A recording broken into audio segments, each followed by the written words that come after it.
Tuhan yang memulihkan. Memulihkan artinya sembuh, mengembalikan atau memperbaiki, memugar, memperbaharui, meremajakan, mendapatkan kembali, atau mengembalikan ke posisi semula. Itulah arti daripada memulihkan. Tuhan ahlinya memulihkan keadaan. Tidak peduli seberapa buruk keadaanmu, ekonomimu, hidupmu, hubunganmu, kesehatanmu, Tuhan sanggup untuk memulihkan keadaan kita. Cara Tuhan memulihkan keadaan kita ada yang instan dan juga ada yang bertahap. Namun yang pasti Tuhan akan pulihkan secara keseluruhan, sehingga kita bisa bersukacita dan bersyukur akan kebaikan Tuhan. Goal daripada pemulihan menjadikan kita seperti Kristus, menjadikan kita berkenan kepadanya, menjadikan kita seperti yang Tuhan inginkan. Hal ini membuat nama Tuhan semakin dipermuliakan. Mazmur 126 ayat 1 dan 2, ketika Tuhan memulihkan keadaan Sion, keadaan kita seperti orang-orang yang bermimpi. Pada waktu itu mulut kita penuh dengan tertawa dan lidah kita penuh dengan sorak-sorai. Pada waktu itu berkatalah orang di antara bangsa-bangsa, Tuhan telah melakukan perkara besar kepada orang-orang ini. Ketika Tuhan memulihkan keadaan kita, maka keadaan kita seperti orang bermimpi. Kok bisa hal ini terjadi ya? Sepertinya tidak mungkin. Ketika Tuhan memulihkan keadaan kita, pada waktu itu mulut kita penuh dengan tawa dan lidah kita penuh dengan sorak-sorai.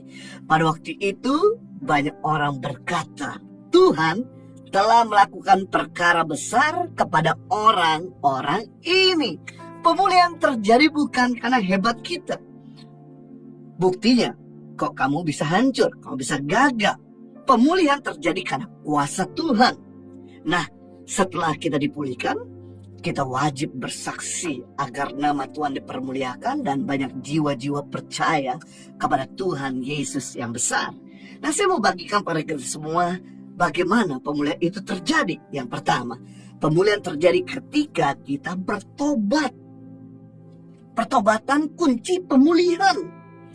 Bertobat itu artinya berbalik ke Tuhan, berbalik ke jalan yang benar, meninggalkan cara hidup yang salah. Tanpa pertobatan maka pemulihan tidak akan terjadi, malah keadaan kita akan semakin memburuk. Tetapi dengan merendahkan diri, berdoa, berbalik dari jalan yang salah, mencari wajah Tuhan, maka Tuhan pasti akan pulihkan hidup kita. 2 Tawarik pasal 7 ayat 14, dan umatku yang atas namaku disebut merendahkan diri, berdoa dan mencari wajahku, lalu berbalik dari jalan-jalan yang jahat, maka aku akan mendengar dari surga dan mengampuni dosa mereka serta memulihkan negeri atau keadaan mereka. Wow, amarah Tuhan cepat mereda ketika kita cepat merendahkan diri, bertobat, berbalik dari jalan yang jahat. Biasanya setelah amarah Tuhan mereda, langsung Tuhan menyatakan belas kasihannya kepada umatnya. Amarah Tuhan itu sesaat, tetapi kasih Tuhan selama-lamanya. Amarah Tuhan itu sebentar, tetapi kebaikan Tuhan itu selama-lamanya. Di dalam Bilangan pasal 21 ayat 4-8, ketika bangsa Israel meninggalkan Sinai, mereka sudah banyak sekali menerima kebaikan, pertolongan, mujizat Tuhan. Laut dibelah, air minum dikasih Tuhan, makanan diturunkan dari surga. Namun mereka bersungut-sungut, malah melawan Tuhan dan Musa, serta berkata, kami sudah muak makanan roti ini terus.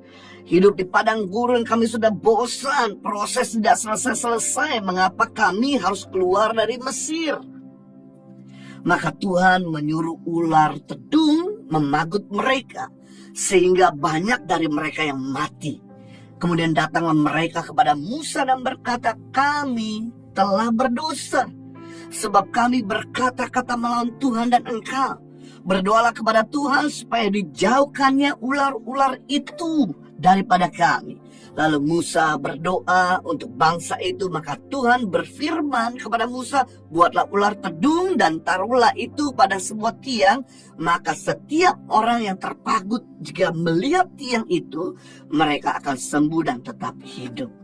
Wow, luar biasa ketika bangsa Israel memberontak, maka bangsa Israel kena malapetaka, dipagut ular tedung.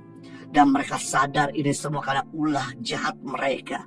Mereka merendahkan diri, meminta ampun. Dan akhirnya Tuhan menyuruh Musa membuat patung atau tiang ular tedung, lambang daripada kayu salib Tuhan Yesus.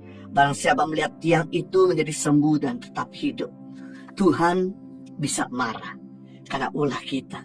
Tetapi saat kita datang merendahkan diri, berdoa, dan berbalik dari jalan-jalan, maka Tuhan akan pulihkan dan memperbaharui keadaan kita. Yang kedua, bagaimana pemulihan terjadi ketika kita mau bangkit. Wow, ketika kita mau berjuang. Amsal 18 ayat 14. Orang yang bersemangat dapat menanggung penderitaannya. Tetapi siapa memulihkan semangat yang patah? Semangat seseorang dapat menopang kesakitannya, penderitaannya. Tetapi semangat yang patah tidak ada harapan sama sekali. Harapan dan pemulihan bisa terjadi ketika kita punya semangat untuk bangkit. Tetapi orang yang patah semangat, kecillah harapannya. Mungkin Anda berkata, saya ini sudah jatuh bangun dalam dosa berkali-kali. Saya katakan, selama kamu masih mau bangkit dan berjuang, Tuhan pasti bisa pulihkan. Tuhan hargai keinginan untuk bangkit, keinginan untuk berjuang. Bedanya Petrus dan Yudas, mereka sama-sama murid Kristus. Mereka sama-sama buat kesalahan sama Tuhan. Bedanya Petrus mau bangkit sedangkan Yudas menyerah. Seandainya waktu itu Yudas bangkit kembali, meminta pengampunan Tuhan Yesus, maka Tuhan pasti akan mengampuni, memulihkan keadaan Yudas dan memakai Yudas seperti Tuhan memakai Petrus. Yudas kehilangan kesempatan karena dia tidak mau bangkit. Jadi pertanyaan bukan Tuhan tidak bisa pulihkan, tetapi apakah Anda mau bangkit atau tidak? Apakah Anda mau berjuang atau tidak? Apakah Anda mau pulih atau tidak? Yang ketiga, bagaimana pemulihan itu terjadi? Ketika kita setia menabur yang baik. Orang yang menabur yang baik akan menuai yang baik. Orang yang menabur yang buruk akan menuai yang buruk. Jadi kita hidup hari ini ada hasil buah dari perbuatan-perbuatan kita di masa lalu.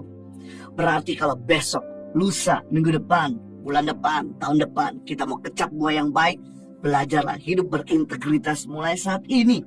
Belajarlah mengasihi musuh-musuh mulai hari ini. Belajarlah menabur yang baik mulai sekarang ini. Maka besok, minggu depan, bulan depan, tahun depan, pasti kita kecap buah yang baik. Mazmur 126 ayat 5 dan 6.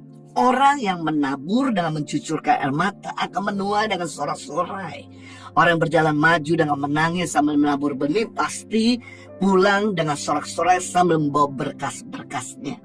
Jadi pemazmur sedang mengajarkan kita untuk menebus kesalahan kita dengan cara menabur yang baik sampai sakit atau menabur totalitas. Pemazmur sedang memberi contoh kalau Anda mau mengejar pemulihan dengan cara berjalan maju sambil menabur benih kebenaran. Pemazmur sedang menginspirasi kita kalau mau mengalami terobosan, yaitu jangan kasih kendor, konsisten melakukan kehendak Allah, maka kesembuhan, pemulihan, kemenangan, berkat, dan mujizat akan terjadi secara otomatis. Haleluya.